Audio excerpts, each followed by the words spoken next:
عقل حلال، عقل حرام سے روکا گیا ہے۔ وَلَا تَأْكُلُوا أَمْوَالَكُمْ بَيْنَكُمْ بِالْبَاطِلِ، اور دیکھو اپنے مال آپس میں باطل طریقوں سے مت کھاؤ۔ وَتُدْلُوا بِهَا إِلَى الْحُكَامِ، اور نہ ہی اپنے مالوں کے ذریعے سے حکام تک پہنچو۔ لِتَأْكُلُوا فَرِيقًا مِنْ أَمْوَالِ النَّاسِ بِالْإِثْمِ، کہ تم لوگوں میں سے کسی کا مال گناہ کے ساتھ ناجائز طور سے ہڑپ کرو، رشوت دے کر اور اپنے حق میں کوئی غلط فیصلہ کروا لو، وانتم تعلمون، جانتے بوجھتے یہ کام کرو۔ بظاہر تو نہ روزے سے تعلق ہے نہ رمضان سے، پھر اس رکوع میں کیسے آ گئے؟ بڑا گہرا تعلق، اول و آخر کا تعلق۔ پہلی آیت میں مجرد رمضان روزے کی جو فضیلت بیان کی گئی تھی یا حکمت، غایت کیا تھی؟ تقویٰ۔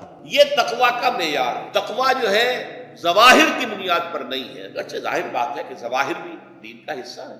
حضور کی سی وضع خطا اختیار کرنا یقیناً ایک نیکی کا کام ہے، ہر چیز میں حضور کے نقش قدم پر چلنا، لیکن یہ ظواہر پر نہیں ہے۔ تب تقویٰ دل میں ہو، التقویٰ ہا ہونا، التقویٰ ہا ہونا، التقویٰ ہا۔ 3 مرتبہ حضور نے اپنے سینہ مبارک اور قلب مبارک کی طرف اشارہ کر کے فرمایا تقویٰ یہاں ہوتا ہے، تقویٰ یہاں، جب یہاں ہوگا تو پورے وجود میں سرات ہو جائے گا۔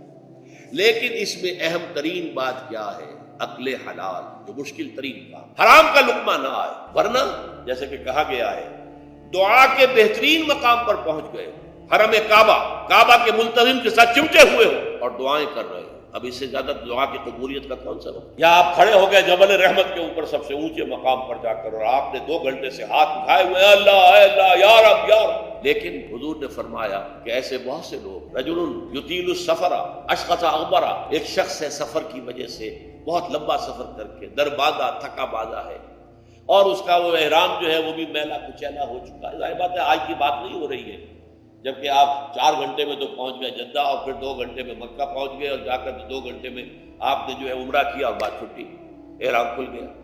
تو اس میں کہاں وہ احرام میلا ہوگا اور کہاں آپ کا بیل کچیل ہوگا اور کہاں آپ کے جسموں سے جو ہے پسینوں کی بو آئے گی؟ نہیں، لیکن جو یہ سب کرتے تھے اور پھر کعبے سے ملتزم سے چمٹ کر دعا کرتے تھے، یا رب یمد یدہ الی السماء، وہ ہاتھ اٹھاتا ہے آسمان کی طرف، یا رب وَأَنَّىٰ يُسْتَجَابُ لِذَٰلِكَ، اور اس شخص کی دعا کیسے قبول ہو؟ وَمَطْعَمُهُ حَرَامٌ، اس کے پیٹ میں جو غذا پڑی ہوئی ہے وہ حرام، مَلْبَسُهُ حَرَامٌ، اس کا لباس جو اس نے پہنا ہوا ہے چاہے وہ احرام ہی ہے وہ حرام کے پیسے سے کمایا گیا، وَغُذِيَ بِالْحَرَامِ، اور اس کا پورا جسم جو ہے جس غذا سے یہ تنو توش تیار ہوا ہے وہ حرام۔ ایسے آدمی کی دعا وہاں پہنچ کر بھی قبول نہیں ہوتی۔ لہذا تقویٰ کا اصل معیار عقل حلال، روزی حلال۔